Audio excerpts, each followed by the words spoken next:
Welcome to the Hyper-fixation Station. I'm your host, Lalifu, and I'd like to welcome Flower to the show. Flower is going to talk to me about their OCs and their world that they live in. So take it away, Flower. Okay. It's only one region in this huge realm, and I plan to try to diverge into other places, but for now I'm going to focus on the one place, which is called Verdros. It's Verdros? Yes.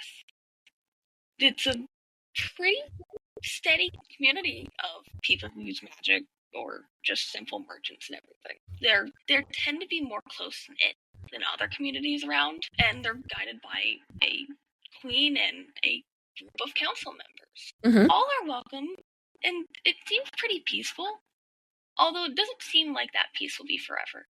Something or someone within their ranks may have another decision for their future. So for this, since it's a matriarchy, there's also a hierarchy system.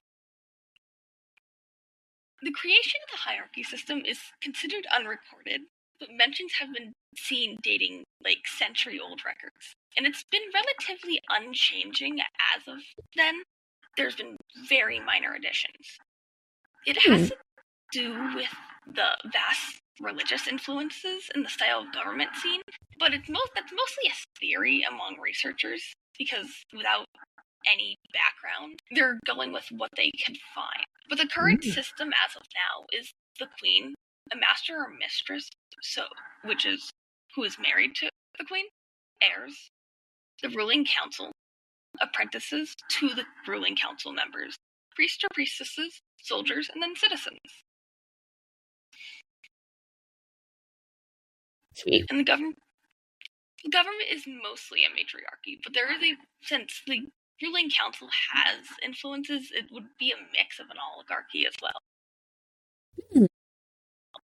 The queen has a final say over all decisions, but the council members are well respected throughout the entire region. They're considered diplomatic leaders who represent the citizens and typically assist her in duties. Nice. Only times during extreme stress or when she is incapable of doing their duties, the work is either left to her partner, siblings, or her own heirs. And if there is none of those, there will be a vote on which council member will be chosen as a stand-in for her. But that has happened only once. Ooh. So it is not a very rare occasion. And since the ruling council has been mentioned many times, we're finally getting to it. It is a council to up to 12 members, including the queen, who oversee Verdros. Each member possesses a unique skill that defines their role, often tied directly to their responsibilities. Many come from a lineage of these council members who are trained really young to fulfill this occupation, but it is not a requirement. Whenever a council member dies or retires without children or an apprentice that has been trained, the queen often selects a replacement, but these are made in private. The council members do not know about it, and it is left solely to her. It remains completely undocumented. Any sort of how she chooses or what qualifies someone for this role. Mysterious. The council has changed significantly, as some families completely left it behind, while others continued on for as long as they possibly could. And we've got some members who don't quite fit into that role. But it currently stands at 9 members with their own titles, and pretty much they've been ruling for quite a while, so most of them are well known. Their titles, as of now, in no particular order, because it's not really a council by who's the most powerful, but more all of them have their own role, their own responsibilities, their own respect. So if one were to not follow up to their responsibilities, that is the only time they would considerably lose respect among citizens. We have the queen at one, which her title is Sovereign Telephus. And then it would go for her main researcher, a scientist, and documents most, if not all, of the history he can find as Sentinel of Emir. Her general, which is, they're very close. The queen and the general? Yes. Okay. The Dame was Alden, which was actually trained by the next person, which is the oldest member at 68 years old. Dang. Being Ironsmith Sark, a blacksmith, and generally who's seen most of these new council members come and go. Next is... Hold on. Welcome back. Next is her husband. He has an interesting job. His job is not well seen very often. What it is, she has very, very big words to say against it. And he is an executioner. Executioner, oh dear. The two worked well together, but they don't always seem to get along, and some people have noticed it. Next is one of the youngest members, whose Zarek has been taking care of. His parents died young, but he is an excellent member of the council so far. His name is Tollkeeper Romanus. He deals with any ceremony regarding death, burial, and funeral. He's kind of referenced with Anubis. I like that. So his job kind of very much associates with kind of how death and burial ceremonies work with throughout various different cultures. So your Anubis is a character that exists in your universe then, okay. Yes, there's many gods. Okay. That will be discussion soon. Yeah, okay. The next is a favorite amongst people who I have mentioned to him. From what they know, is very little. He's an dude turned into a council member. He's got his own problems. He's very aggressive, including towards his own council members. So people tend to avoid him when possible. His name is, he's the Shadow Reaver, Cyan. He kind of works under Dark and all that. And we're going back to the Queen.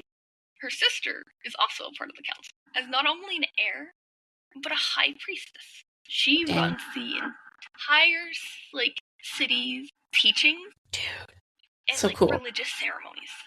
She's got a lot of work put in for her. But because of her high standing, and due to her being an heir, her title didn't come from the ruling council typically, because usually they keep the titles that were formerly there.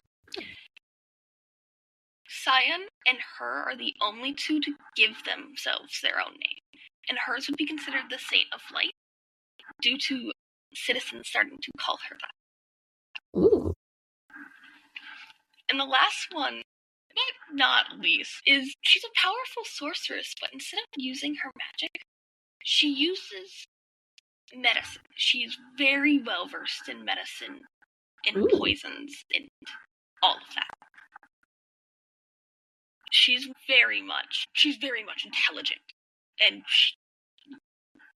a lot of people respect her for not only the fact that she has power as a sorceress, but just the amount of influence she has when it comes to educating doctors, nurses, or even speaking with other cities that are close by. And her title would be the Consultant Diviner. Those are some cool names. Now, the gods and goddesses, there's a lot more, but I only put some of the more. Some that you will see people follow, others that are just important in some way. Religion in Verdros is especially important. Around 94% of citizens worship some sort of god or goddess. It's not discouraged if you don't, but it has heavy influence in everything, to government traditions, to just straight up cultural aspects of it, and how they believe things. Sweet. Their main religion is what they follow is called the Church of Phison, which is in a reference to the god, what was considered the first god ever created in this realm. Sweet. The Church of Phison? Cool. the primordial one, so typically more powerful, what they consider to have created the entire world would be Tyvania, which is the goddess of life, creation, and motherhood. Sweet. Victar, the god of knowledge, foresight, and judgment. Vaithrak, the god of order, death, and fate. Eisen, goddess of land, earth, and fertility. Cool. Some of the council members would notably follow some of these. Hermanus typically is seen following Vaithrak, or Vemir is following Victar. It's not uncommon for religion to be brought up or discussed amongst everyone. For more minor gods, or like the middle ground, it would be Iazone, the goddess of medicine, health, and disease. Ooh. Irvoth, the goddess of war, strategy, and victory. Creora, the goddess of sleep, femininity, and the moon. Dang. Tityon, Tityon's actually during the first part that I'm writing. Tityon has an actual important thing, as it is his holiday. He is the god of abundance, riches, and fortune. Ooh. And Zanath, the god of night, darkness, and misfortune. Love that name. It's kind of a play off of another god, and specifically Tityon's counterpart as misfortune. But other minor deities, mostly the ones that are seen followed too. Lyre, the god of lies, deception, and thieves. We're not sure if that's the god's actual name or if that's also a lie, which is ironic. Yes. Quetzalcoatl, which is the god of soldiers, weaponry, and the forge. And why a minor deity? This goddess is mostly seen amongst doctors, nurses, and young priestesses. She is a goddess of mercy, righteousness, and hope, and her name is Cesare. Cesare? Yep. Okay. There's plenty of other gods and there's other religions, but you won't see them around as often. They're usually people who come and go, or who are traveling merchants that go to the city and talk about it. Now we've got the 3 main cities. There's plenty more, but there's only 3 cities that are considered landmarks for all citizens. Even though cross seas, you'll recognize the name of these from other places. Knockover, Venric, and Kirush. Cool. The first part is Knockover is located in a forest in kind of mountainous region, and is considered the most populated city in the region. This is where the council and castle reside. And it has a huge, diverse citizenry and cultural mix. Some specific places that are important to this is the militia's base of commands, which is a few miles out from Knockover itself, but is still considered part of the city despite. The militia base of commands, or MBC for short, is specifically ran by Lizald. This is basically where she enforces all training, observations, and discipline of soldiers. She's assisted by this work with a retired council member and appointed generals. It's not very open to citizens. There's, of course, tours, those who want to become soldiers or that. But other than that, it's very hard to get into. Another place is the Temple of the Skies. It is the biggest temple in the city, and led by Saitama. This is where majority of the big religious ceremonies are held, but people often do request having their own ceremonies or marriages held here as well, just due to the fact it's so well revered by everyone. Is this actually floating in the skies, or is it up on a mountain? It's kind of up on a mountain. It's easy to reach. It's mostly due to her connection to higher goddesses that they got the name. It had finished construction a few months before she got fully into power. So she was training to be a council member as it finished. Nice. But Saitama often seen teaching or guiding priests and congregation ceremonies and just various things. And it is the least problematic area in the entire city. People know not to disrespect or cause trouble in that area for the sake of they don't want to know what the queen will do to them, and because it's a religious place. Yes. Although I think they're more afraid of the queen than they are of her. This one is fun. The Reavers Outpost. This group is extremely recent. It is created by Cyan, and it's an allied group of ex-mercenaries who get paid to be stealthy guards for council members and collect useful information they hear within the city to send back to him. Ooh. The outpost is completely unknown. He has not told a single person, and I think it will stay that way. Not even the queen? The queen knows that it's of a general location, but even she has not figured out exactly where it is located. Oh, dang. Much to her dislike. But she also knows that Cyan has a little bit of a background. It'll show up really soon, and his reasoning to be a little unsure about giving people information will make sense. But moving on, it is the Ristic Citadel, the castle, where all of the council and queen reside in. It's kind of in like the back of the city area, mostly to be out of the way, because the city is large, so there's constantly movement, and if the castle were anywhere else, that would just become a problem with how it's situated, because it's surrounded by like large walls and these guard towers with soldiers that will routinely move in and out to take shifts. Makes sense. Citizens are rarely allowed to enter as guests due to the classified information inside, but occasionally there will be guests or certain people allowed in under high watch. And the meeting plaza, it's ironically not in the center of the city, and actually in a farther off little spot closer to the castle, but it's a space for the queen and the council members who will often make a public appearance to speak to citizens about new laws, orders, or like make speeches. When it's not used for this, it is sometimes used as an execution spot, where all they hear is seen like beheading or just simply killing those who receive the death sentence. Again, the queen is very unimpressed by this execution spot, and they have gotten into a few arguments over what he's been doing. From that, it's mostly just businesses, and most about what else is there. Venrig is the one that everyone knows about. Everyone wants to go there. What's presumed to be a tourist destination by some others is actually an extremely prestigious city where people travel from all over to study at like the amount of universities that it holds. Ooh.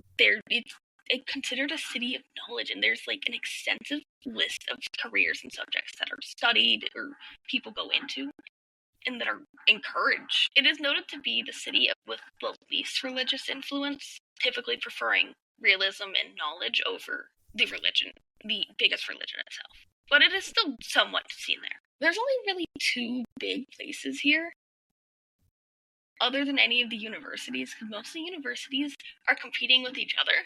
Oh. The Kalluov Library is the biggest library in the region and holds thousands of books and records from all genres and languages. Ooh. It is owned by Vemir, whose great-grandfather or someone down the line had founded this library. He encourages scholarly or scientific debates to be held in this library, although that has caused some problems lately, and he is somewhat discouraged fighting amongst these debates for his sake. And the herbalist study, it is almost shut down storage that Visalia decided to take into her hands. It's where thousands of herbs, medicines, and medical records are kept. Ooh. Proper storage with any medicine or herb that comes in, and with the help of a bunch of careers, whether it be merchants, farmers, or like native groups outside of the city entirely, it's useful for so many of the medical advancements and cures they have created and documented. She's often one of the very few descendants from a ruling council who's seen outside of the castle itself. She's not often there. They typically have to call her in order for her to arrive. It is typically it ran in her family that they often looked over the city themselves, and she's kind of followed in that. Nice. The last city is Kirush, which is a big port city known for agriculture, farming, and fishing. Due to a frequent flooding and storms with how close it is to the port and ocean, the best source of navigation is by boat, as houses and businesses are built into the seafloor. Ooh. That's so cool. The city itself has the highest concentration of merchants and businesses around there. It typically runs on its own too, so descendants are not normally needed to go over there. It's one of the most close-knitted big cities. So when people are moving in, they're constantly welcoming them, standing at like the edge of like businesses and waving and talking with any newcomer. They basically immediately accept these strangers, Cool. which has been good and bad for some things. Mm-hmm. But with the cities, there's also a few groups. There's 3 main groups, but most of the newer groups are made up of like thieves and merchants, mostly like quiet, not really a problem. Others are people, natives, who were long before Verdros became popular, and there's strict rules and orders in place that are made by the queen that have protected those lands, and people are afraid of her. So this is very, very well protected. The Merchant Guild is, of course, the largest and most popular group. It's a group of just traveling merchants and businesses, traders from all over to buy and sell goods. This group is the biggest export of weapons and armor for Lizaldan. She needs them for certain materials, and Zarek also somewhat functions on them, but it's not necessary for him as a blacksmith to do so. You give him metal, he'll find something to do with it. This group does not have a name, or it is not known. The Merchants Guild? This is another group, but there's another. This group has little to no name and little to no documentation. Okay, so this is separate. All right. Yes. It is a group that formerly had Cyan amongst its ranks. From what little he has said about it, it was a traveling group of cruel assassins and thieves who cared nothing about themselves. And a little background is that they are presumably the ones who had left him to die before he was found. So this guy that was attacked by the assassins, what was his name? Cyan, one of the council members. Oh, okay.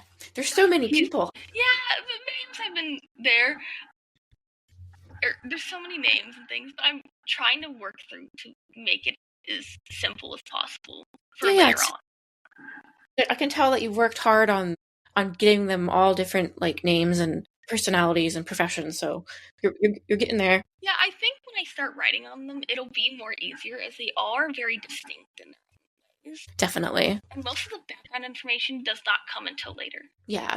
Our last group is the Amir, which is a tribe that owns a stretch of forested land near Farush. Sedimentary tribe who focuses on agriculture and hunting. They follow a separate religion, however, that is not fully known what it is. There's not much known about the group itself, as they prefer minimal contact with outsiders, and that has been well respected, and they're often left to their own devices. They leave the forest alone. The group is really important to the ecosystem there, and it keeps things from getting too out of hand. But however, they do occasionally trade or teach outsiders the way of life if necessary, and they are a kind of a primary source for certain medicines and herbs for Facet. So small allyship there with her, but other than that, there's not. The other groups are just kind of little scattering of people who didn't really want to live in the city, but doesn't want to be tied down to one place either. Makes sense. And now the languages. There's not many big languages. As of now, there's 3 dead languages that they have little record on, and 2 dying languages. But there are researchers who are fighting to keep records and vocabulary and how these languages work. So if they do die, it still can be somewhat used or respected. And Vemir is behind a lot of what research is. Okay. The first one and the most common language you can use literally anywhere is Kioni.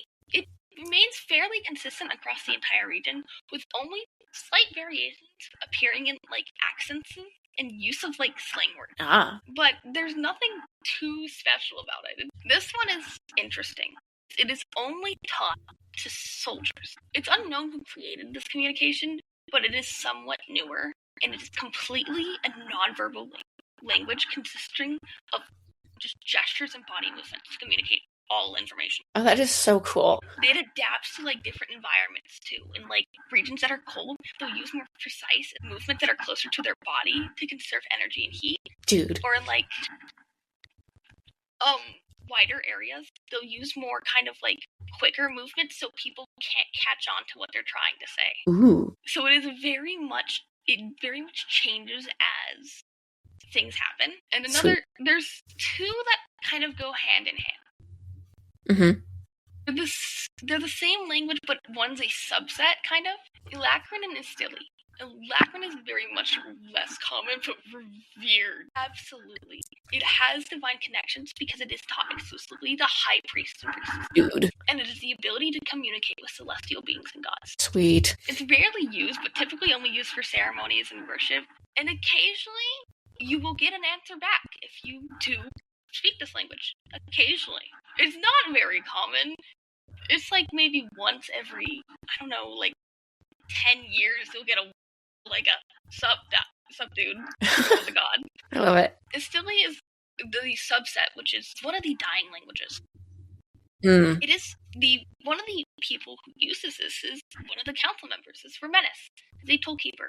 It's a series of tongue clicks and like tisks to communicate with spirits and like entities that aren't exactly celestial. Dude. And only a handful of people still speak it.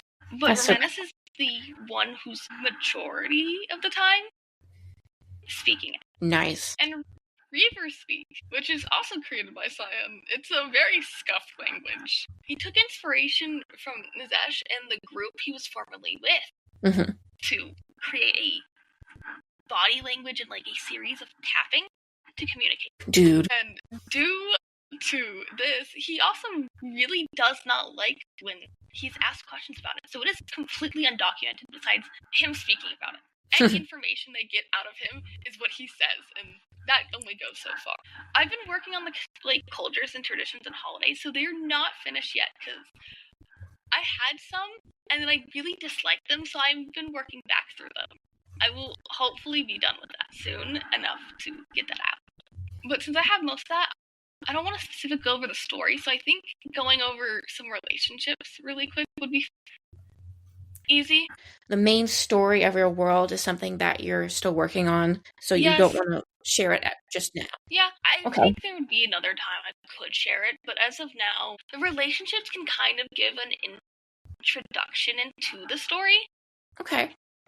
Which is, I'm going to go over that, and I think that would be all. All for today, okay. Because I will just start down the list.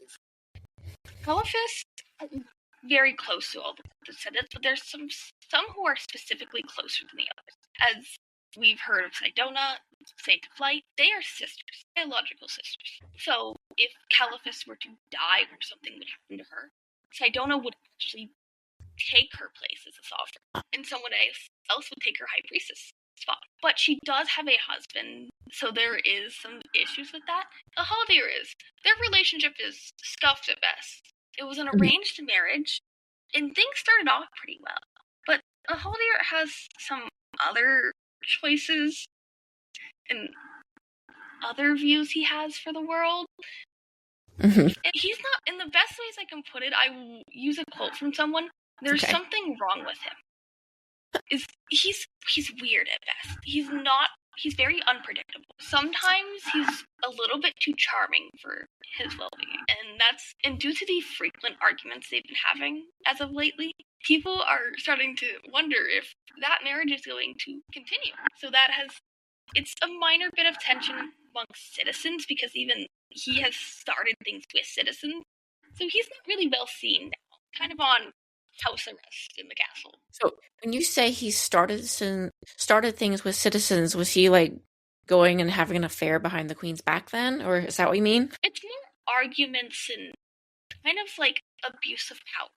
Oh, okay. He's going behind her back to do things he knows he can't. He's trying to play the queen's role for her without her knowing. And that's the majority of where the issues come along. So is like he even like attracted to her, or is it just like all political? I think he is, but for very wrong reasons. Oh dang. He is not a good. And he makes that very clear that he has no remorse for some of stuff. So as of now, they have no kids. Yes, they are. Okay. For Vamir, he's pretty much the most isolated one that isn't Cyan. He doesn't like talking to people. Mm-hmm.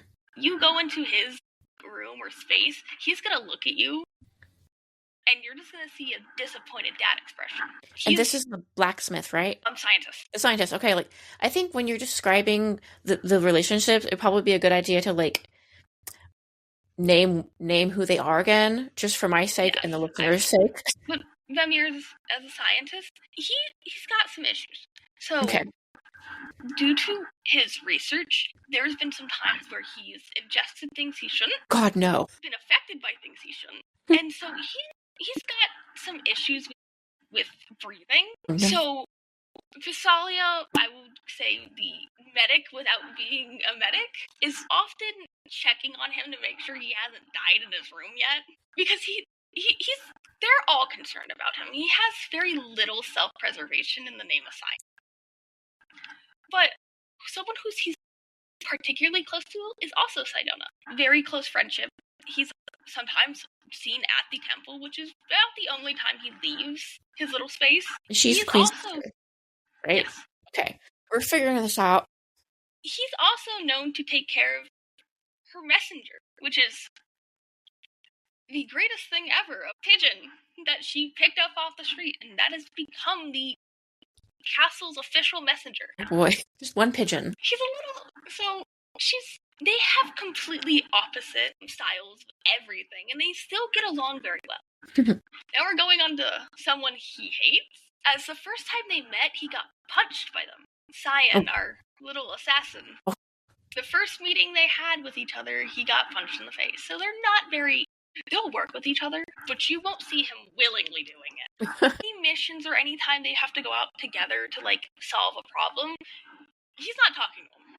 It's kind of funny at that point. It's after every meeting, they have to make sure that those two, after the meeting, they had to make sure those two couldn't sit anywhere near each other. They have to have a separate places across the room. So I will say they do get a little bit better as things progress, but it's still a rocky relationship. Zoldan doesn't have many relationships as a general. She's very busy working.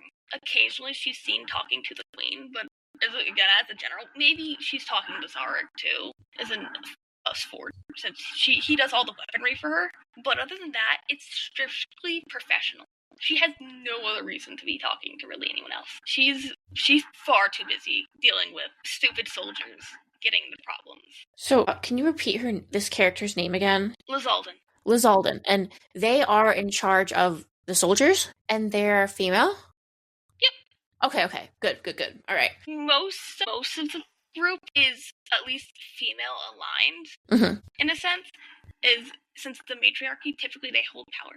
But it was from what little is known, is that there used to be only female council members, but that has changed a while ago. So are there majority female soldiers then too? It's a mix. Okay. They've been trying to get better at, not trying to seem like they're seeing one gender as lower. Yeah. So some things have changed, but it is still majority of matriarchy, at least for the government. Nice. He's been here for far too long and needs to retire as a blacksmith and just a council member. He's very close to all of them. Being the oldest member, most people are coming to him for advice or, simply for someone to talk to.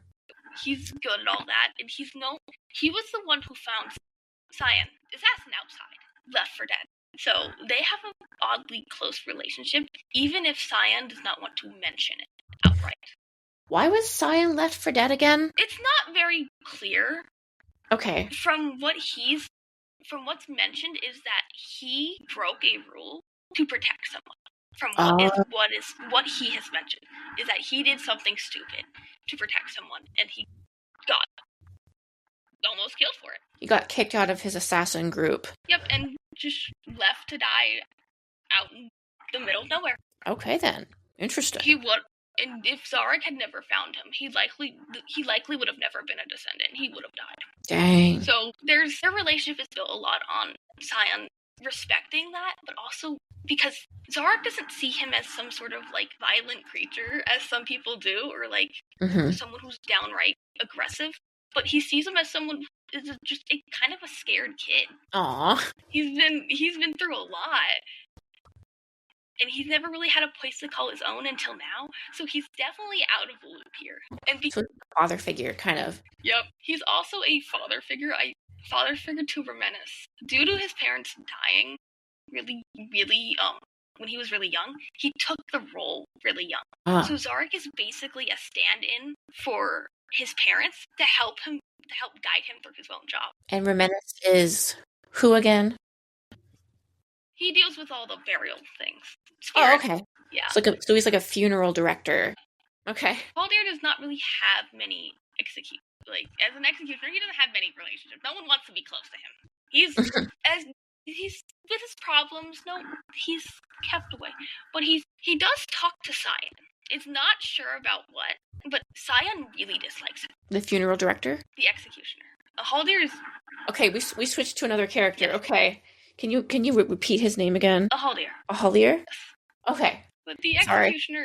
Yeah, Sion and him hate each other. Sion will not talk to him, will not even associate with him as a part of the group. He wants him dead. And he's loud about it. Ooh.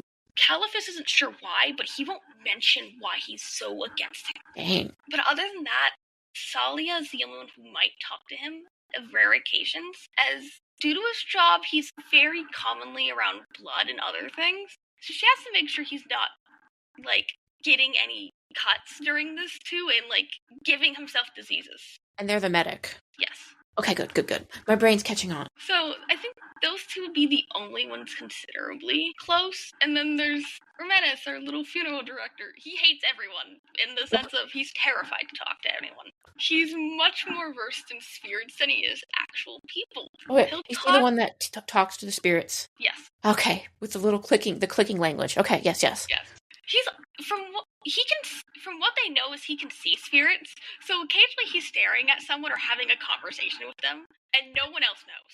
And it scares people, too. So that's also another reason why he's like, I'm gonna stop talking to other people as well. God. But, again, Zarek, since he's a father figure, they're very close. He'll talk to him, and he'll talk to Sion, too. Their two are like brothers, forced brothers, and Sion eventually folded and was like, okay, fine, I'll take care of you too. So the assassin can warm up to people, surprisingly. So he'll get along with a funeral director. Yes. Okay. How ironic. You're probably there a lot. Yeah. Well, Sion himself is an assassin. Other than the other relationships, he doesn't have anyone else. He won't let Visalia take care of his wounds when he does get injured. He usually does them on his own. The ways he goes about it concerns her. Oh, no. She has caught him multiple times trying to cauterize wounds by using his knife and, getting it hot. And it's terrifying to her. Oh, God. But she can't force him to get help, so she kind of just has to watch this man do this and pray he doesn't get an infection and die from it. Is there antibiotics in this world? I would say yes. There's kind of, crude versions of it, in a sense. I'm imagining her sneaking antibiotics, into his food or something. She probably does that with herbs and things. She'll likely, crush it up and have someone else put it in the food. If they have crude antibiotics, maybe they save those for, worst case scenarios, probably. Yeah, it's typically for that. They typically use herbs more than actual medicine, but it is, due to, trading and things, they are starting to get more into doing that. And a lot more research is being done on it. Cool. For Sidona, the High Priestess, other than her lovely pigeon friend, she's rather friendly with everyone. She can make friends with anybody. If someone hates her, it's probably because she hates them too, and probably for good reason. She's almost impossible to upset. She's the embodiment of pure happiness and just family. So she's... Sion, the assassin, of course, has problems with everyone, so he doesn't really like her. As much as she tries to be friendly with him, he doesn't like how happy she is. That's a problem for him, apparently. And she's High Priestess, right? Yes. Okay. Who is the sister to the queen? He thinks Sidona is far too happy for her own good. He thinks she's completely naive. And in reality, she's just trying to make it positive with everything going on. With the minor amount of tension going on, and what will soon be a lot of tension, trust me, she's trying to make the best of the horrible situation everyone's in. And then our medic, sorceress, whatever you prefer, is Visalia. She's kind of the one who deals with most of the injuries from them. So she's kind of checking in, being like, hey, you guys alive? You guys well? And her name's Asalia with an A. Visalia, yes. Okay. Sorry. Yeah, she's kind of that neutral party with everyone. No one's particularly close to her, but no one's particularly, like, against her. She's very much a...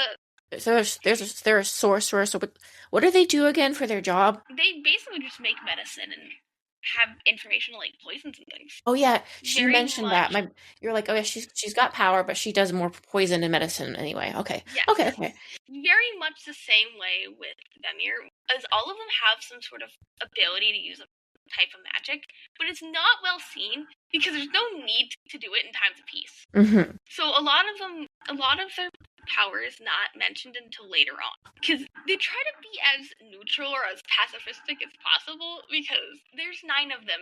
If there's full out issues, then they all messed up their job somewhere along the line. Yeah. If 9 people are failing at their job at that point, it was doomed to fail from the start. So that's pretty much most of the relationships. There are some, like, outside relationships, kind of like groups and things, but mostly the 9 itself are the important ones. The relationships between all the council members and the queen. Yes. But her husband is one of the council members, right? He's not separate. He is not. Okay, just double checking. She's technically not separate either. They're both considered council members, even so then.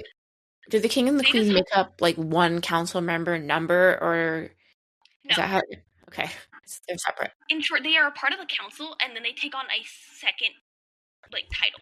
So she's ruling council member, and then she's a queen as well. Oh, okay. And since the Haldir is her husband, he would be considered the master title, as he is wed to her. And just so on and so forth. They were to have kids, they would also be a part of the ruling council as well, heirs, and also what they are. So, because right now the only heir is her sister. Okay, nice. The world is pretty on this for a while. I think I started this when I was 8. Dude, that is so awesome! And oh my god! Finally, I started when I was 8, took a small break, and then came back to it to finally start writing it because it was really important to me. Definitely. Oh my god, like 11 years or... Yeah, about that. Wow, that is amazing. I've had some stories, like, cooking in my brain too, but I don't think I've ever had that for that long. Like, that's amazing. It's like, it's got so many, like, nuances. Like, I can just tell, like, it's going to be, like, an amazing book. Like, I decided to continue it. A lot of these characters were made with help from other people, and like, my entire background and everything has been, like, looked over from others. So there's, like, a lot of energy. Very big kind of a supporting group why I write this. I'm really glad about that. So you have, like, I don't think I would have been able to get this far without how much help I've gotten. It's so fun when you have a creative project and it becomes a collaboration, and, like, there's people bringing life to the story right alongside you. It's, like, so cool. Definitely, because Cyan's background as an assassin was actually made entirely by my own friend. Oh, that is so cool. Who really likes it, and I was so on board with it. I was like, yeah, we can use it. Let's go. And let's just roll with it. I love it. And it worked from there. A lot of their magic, or, like, how they work, also came from friends or, like, suggestions online. Dude, that's so epic. Power of friendship. Oh, true. I usually ask people some questions at the end of the show. So the first question is, if you could step into the world of step into your world that you've created, it's almost like your world is like your OC and it's populated with more OCs. Like, what if you could step into this world, what would you do? There's a lot you can do, and there's very little you can do. Breaking law. I'd most likely probably be a priestess. Sidona's character is one of my favorites. I really love her. She's a very big representation of hope. Yes. And she was created during a really bad time in my life, where she was a very big, like, help. So I think being a priestess underneath her would be very fun and very interesting. And I guess the second question is, money was there was no financial, like, if money was no barrier, like, what would you do if you had all the money in the world to bring this world of yours to life? Model kits. I love model kits, or, like, stands. Those would be so much fun to do of the cities, or, like, rooms specifically. Sweet. So you would build scale models of the cities and maybe make the Yes, characters too. definitely. It would be so much fun to do that. Oh, that sounds so awesome. So do you have plans on being able to share like some of the actual plot of the story in perhaps a future episode maybe? Yeah, I would love to do that. I've just had some things I wanted to edit out and things and Mhm. like have people overlook before I post anything to the world. Yeah, definitely. I would love to have you back on for part two of this world because it is so vast and exciting. Like it makes me think of The Wheel of Time. I don't know if you've heard of that book series, but that's a series I really like. Yeah, it's very, very detailed. There's so many rich cultures, and I can imagine your story is having that, like it's got the same energy. I would definitely love to have you back on for a part two. And do you have any social media websites or anything people can learn more about this story, or is it still like just a personal project that you're only sharing with a select few? Personal project. Although, if someone's reaching out to me, I will gladly friend or discuss things on Discord. That's good to know. I guess that's all for today's episode. This is Lolifu signing off, and thank you for coming on the show. And I hope to talk to you about the rest of your story soon. So until then, take care. Bye for now.